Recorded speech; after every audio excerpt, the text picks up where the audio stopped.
بسم الله الرحمن الرحيم. الحمد لوليه والصلاة والسلام على من لا نبي بعده. اما بعد،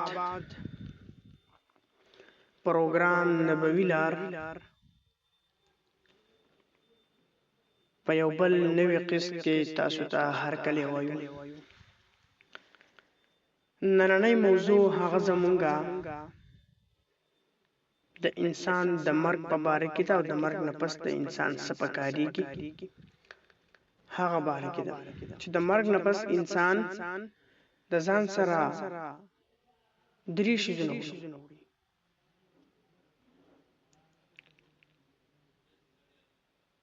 درې شیزونه هغه د انسان نه داسې به ووایو چې د هغه سره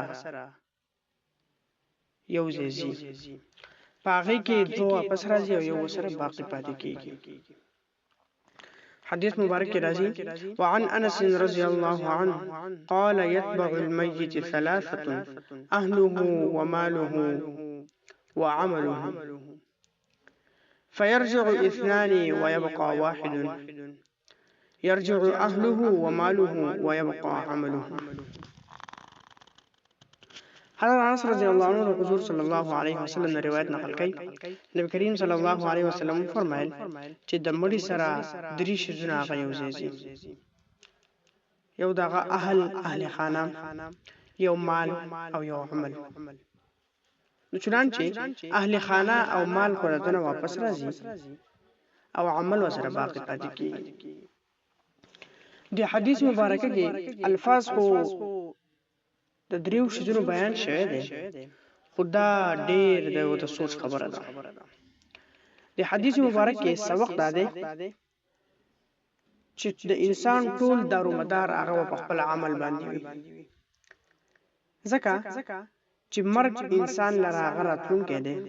کل نفس ذائقة الموت، چې هیڅ یو زنده سر هغه په ځمکه باندې نشته، خو هغه به د مرګ د پیاله څکي. نو د مرګ تیاری هغه موږ له پکار دی. او انسان چې دی د هغه په د مرګ نه پس پکارېږي صرف د هغه عمل، نور هېڅ نه. د مال، د اولاد، د هر څه به دنه پاتې، صرف په د عمل هغه در پکارېږي، ځکه د له عمل لره نسبت ورکړی شوی دی چې د نیک عمل وکړي. په دې حدیث مبارکه کې ترغیب دې خبرې ته دی چې د نیک عمل وکړي. نو نیک عمل وکاو او د مرګ لپاره به تیاری کوو. زمونږ اهل خانه، زمونږ کور والا، زمونږ اهل و عیال هغه به ټول زمونږ نه پاتې کېږي، زمونږ مال به زمونږ نه پاتې کېږي، صرف په زمونږ سره هغه زمونږ عمل شي.